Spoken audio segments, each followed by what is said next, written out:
estamos en un nuevo encuentro de este ciclo de charlas con investigadores de la Universidad Nacional del Nordeste y en esta oportunidad nos acompaña la doctora arquitecta Laura Inés Alcalá. Es investigadora del CONICET, profesora titular de la Cátedra de Desarrollo Urbano 2 y además también trabaja como investigadora en el Instituto de Investigación y Desarrollo en Vivienda de la Facultad de Arquitectura y Urbanismo de la Universidad Nacional del Nordeste. La doctora Alcalá es experta en desarrollo urbanístico y desarrolló un interesante estudio sobre los paradigmas de urbanización en ciudades asentadas en territorios del agua. La ciudad de Resistencia reúne esa característica, es un territorio asentado sobre agua y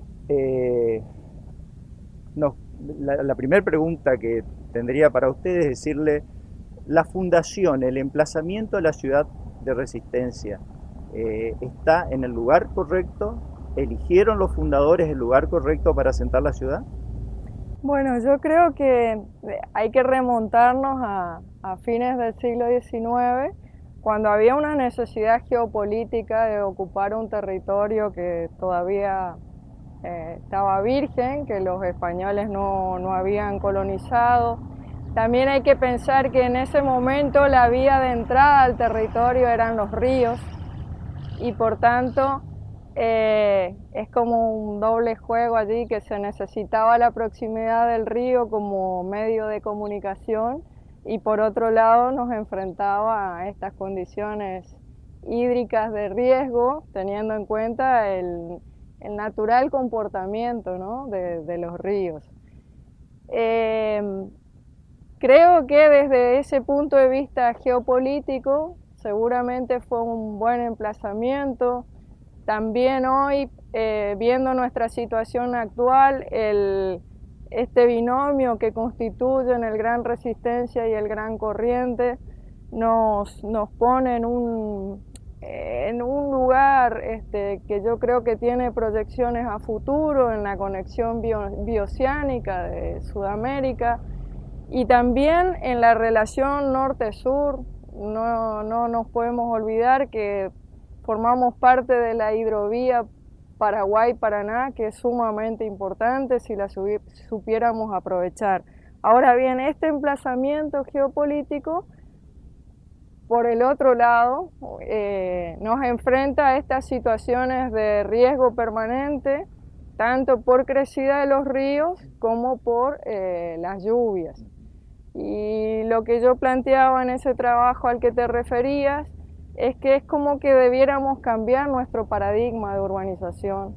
Ya tuvimos demasiadas experiencias de cómo oponiéndonos a los cursos de agua, finalmente terminamos afectándonos a nosotros mismos, ¿no?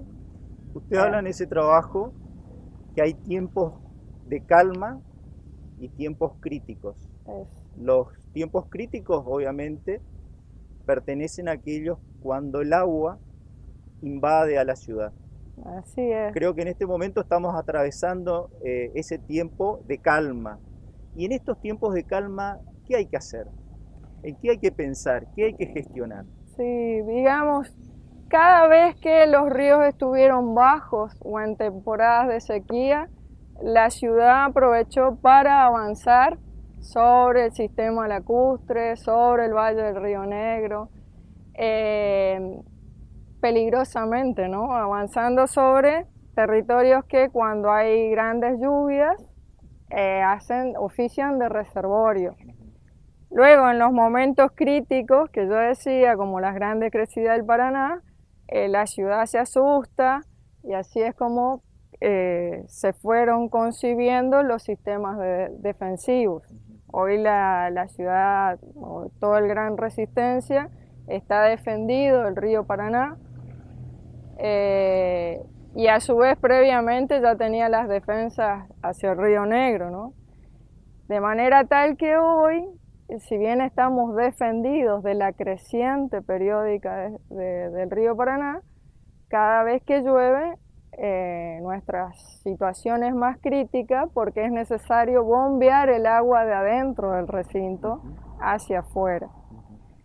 También en los momentos de sequía cada vez vamos ocupando más los bordes de las lagunas como esta. Vamos impermeabilizando el suelo, extendemos pavimentos sin desagües pluviales indispensables y no vamos tomando conciencia que estos espacios tienen que actuar como espacios de reservorio para cuando la ciudad se ve sometida a estas grandes lluvias, como pasó en enero de este año, del 2019. Claro. Bueno, elegimos este lugar para la entrevista porque es un lugar emblemático de la ciudad. Y en este momento está en discusión este espacio, sí. A ver, ¿por qué está en discusión? Esta es la Laguna Francia, una laguna muy importante que antiguamente se conectaba con la Laguna Los Teros y sucesivamente con otros paleocauces hasta llegar al Río Negro. Luego la ciudad fue cercenando estos encuentros naturales, por ejemplo con el desarrollo de la Avenida Italia, la urbanización alrededor de la laguna, pero hasta hoy este espacio se mantuvo como un parque que tiene la virtud de ser un parque inundable, de manera que cuando llueve esto puede llenarse de agua y estamos evitando que el resto de la ciudad se inunde. Esta cuenca, la de la Laguna Francia y Los Teros, tiene una superficie de aporte de 96 hectáreas. El tema es que es cierto, acá hay propiedades privadas, en algún momento el suelo se repartía de otra forma, claro. Y entonces hay como una competencia entre este interés público colectivo y el interés privado.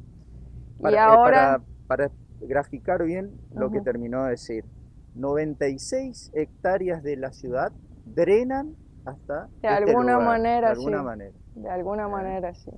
Y esta laguna, ya les digo, se conecta con otra que se llama Los Teros, y en la laguna de Los Teros está el sistema de bombeo que saca el agua de adentro del recinto del Río Negro. Bueno, ahora en este barrio, que como ustedes ven tiene un perfil de 1 o 2 plantas, se está por construir allí un edificio de planta baja y 6 pisos. No solo cambia la armonía del barrio, sino que va a ser un gran impacto porque todo ese sector, cuando llueve mucho, es parte de este espacio de reservorio de la ciudad. A ver, viéndolo de otra manera, estamos viendo un futuro barrio que ante lluvias excesivas va a quedar bajo el agua. Sí, yo no sé si va a quedar bajo agua, ajá, pero sí va a impactar de manera grave, digamos, ¿no? Y sí, no es que va a ser un barrio, sino es un edificio, ajá, de hasta 7 plantas. Ajá. Y bueno, imaginémonos, creo que mirando, no sé si las cámaras pueden registrar, se nota la diferencia de nivel. Todo esto se entiende que el espacio es el espacio natural de la laguna. Por eso yo en ese trabajo hablaba de la necesidad de cambiar el paradigma, o sea, empezar a diseñar y desarrollar la ciudad atendiendo la lógica del territorio. Yo sé que es muy difícil, pero creo que con estas defensas de los espacios naturales alrededor de las lagunas, podríamos tener una ciudad mucho menos vulnerable y a su vez una ciudad más bella. Usted en una parte de su trabajo también hace mención a la visión que tienen el ciudadano común o incluso las autoridades de ver el terreno de la ciudad como si estuviéramos en si fuera todo un plano. Como una donde hoja no en se blanco. Percibe como una hoja en blanco, donde no se perciben las cuencas naturales, los declives del suelo, y se construye sin tener en cuenta eso en territorios inundables.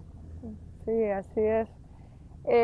Lo que pasa es que nuestro territorio en general tiene tan leves desniveles, es tan plano que nos cuesta darnos cuenta. ¿Eh? Pero hoy ya existen tantos medios, imágenes satelitales, y tenemos tanta historia urbana ya, sabemos perfectamente qué áreas se inundan, cuáles son las necesidades, que yo creo que hoy es imperdonable seguir urbanizando de este modo, porque ya hemos aprendido. Claro. eh, Pero además genera un impacto ambiental. Totalmente, ¿Cuál es totalmente. el caso del Río Negro?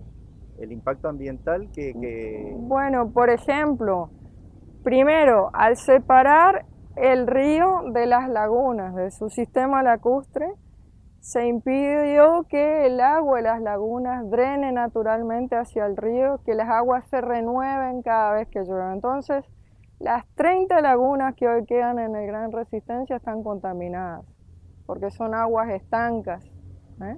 No pueden renovarse. Y el mismo Río Negro, al haberse separado del Paraná por el sistema de defensa y el dique regulador, ustedes habrán visto, también cada vez fluye menos, el agua está totalmente contaminada. Es como que estamos teniendo un río agonizante que recorre toda la ciudad. El Río Negro no solo está controlado en su salida del río Paraná, sino hay otro dique que se llama Laguna Blanca, donde se impide que si hay crecidas en el interior provincial, ese agua llegue al Gran Resistencia. Por tanto, es un río totalmente regulado, sí, controlado, pero el impacto ambiental es enorme. ¿Qué cantidad, se sabe, de superficie está construida o se avanza sobre las cuencas inundables del casco urbano? No, te mentiría. Eso, ahora justamente una becaria de pregrado está haciendo un trabajo muy interesante sobre esta cuenca, tratando de redibujar cuánto ocupaban los cuerpos de agua en el 35, en el 62 y ahora como una evolución. Un colega me facilitó imágenes aéreas del 35 y del 62 y eso nos está ayudando mucho. Pero ¿Y es marcado el avance? Totalmente, y sobre todo ahí uno puede ver cómo se fueron cercenando estas conexiones naturales entre las distintas lagunas.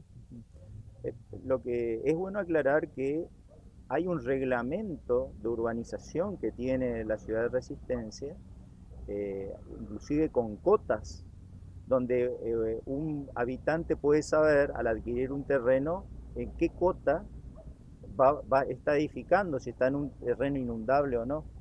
Sí, y se fue modificando paulatinamente ese reglamento, esa resolución.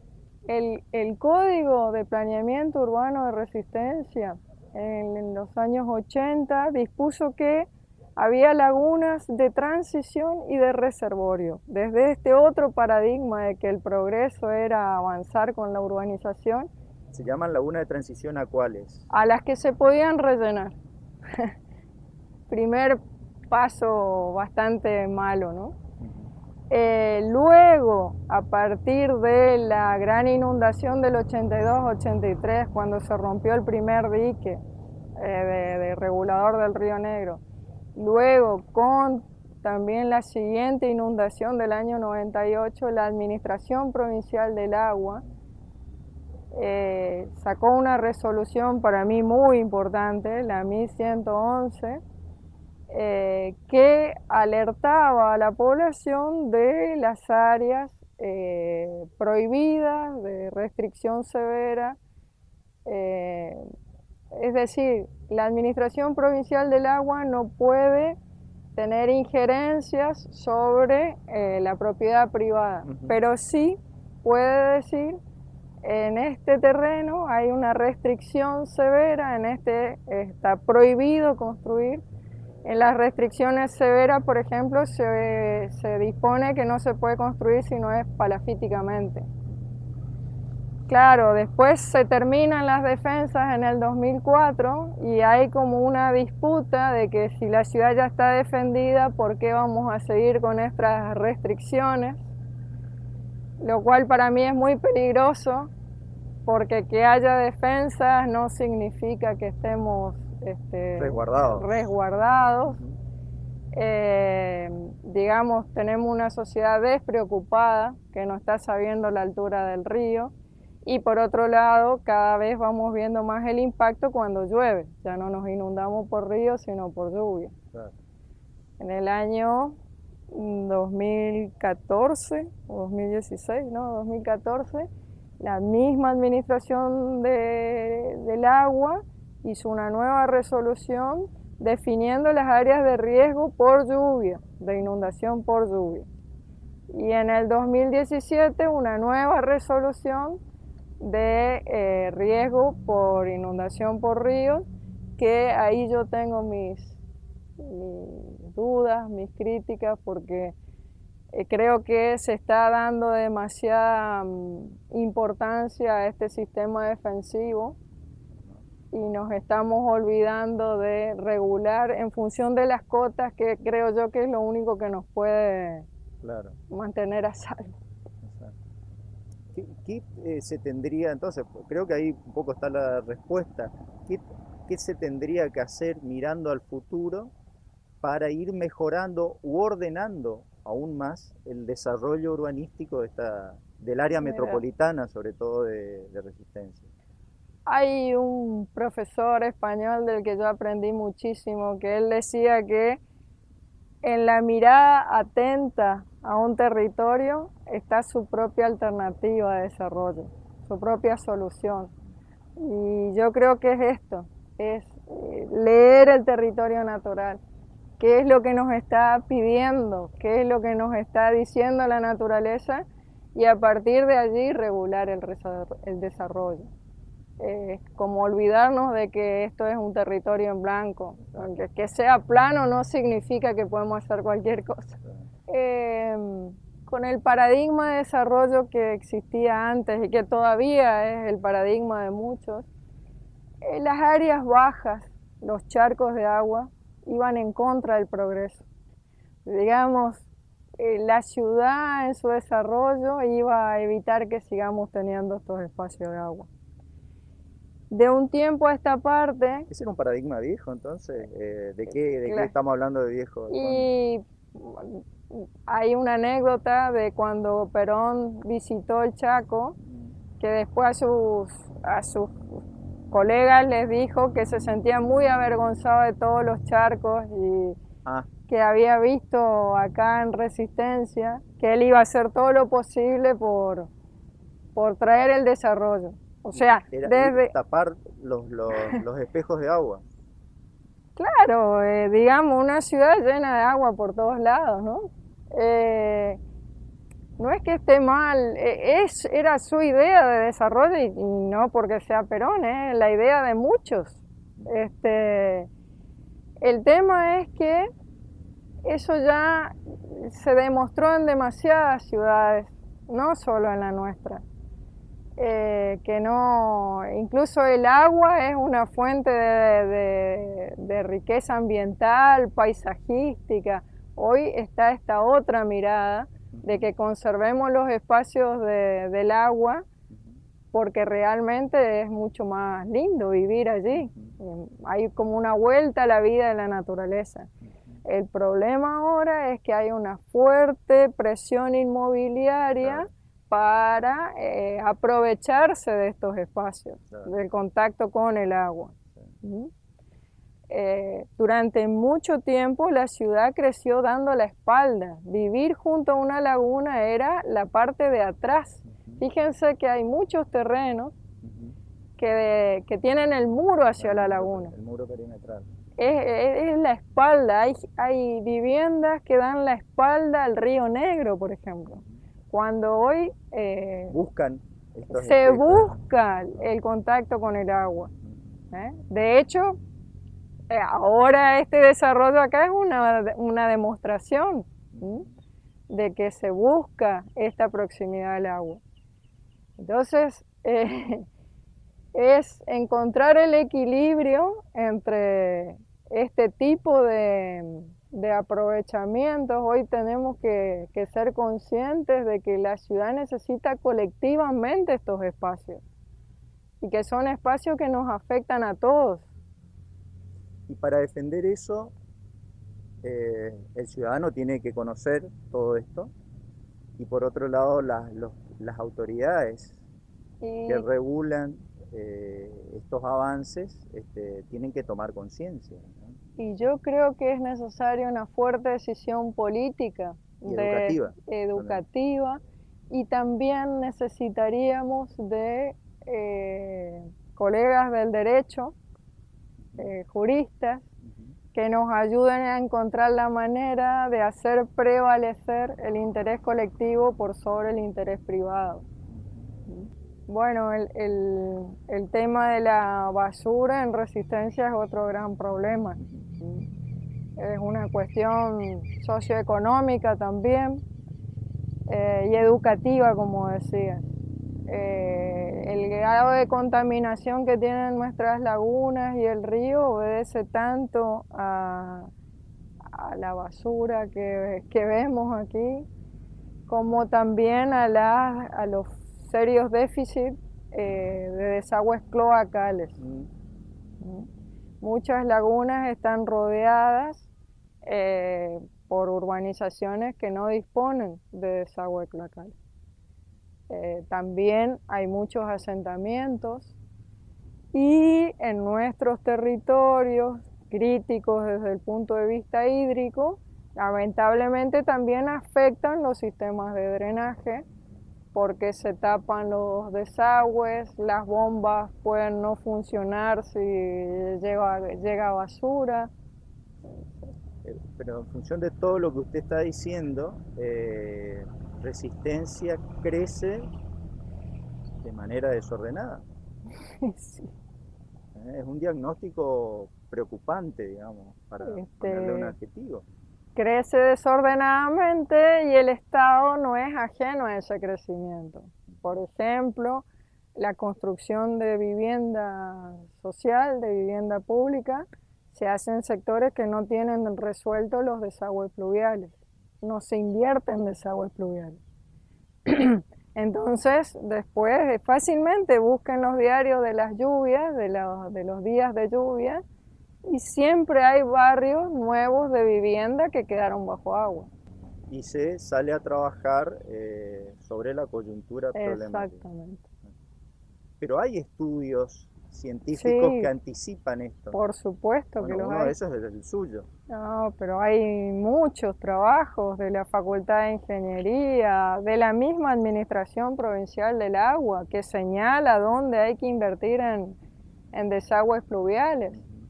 Este, pero digamos, el Estado en sus distintos niveles no es monolítico, no es Claro. homogéneo y hay otras necesidades, como las necesidades de vivienda, bueno, se construye, pero se construye mal. No, lo que quiero decir es que hay un aporte científico, en este caso de la universidad, para evitar estas situaciones y lamentablemente no se echa mano a eso. Ujú. Hay una inversión profesional de trabajo, de estudio y no se está echando mano a esa Sí, solución. sí. Y incluso dentro de los organismos públicos hay mucha gente idónea que pelea desde donde puede, pero claro, hay otras decisiones que escapan a funcionarios y son más bien desde el plano político.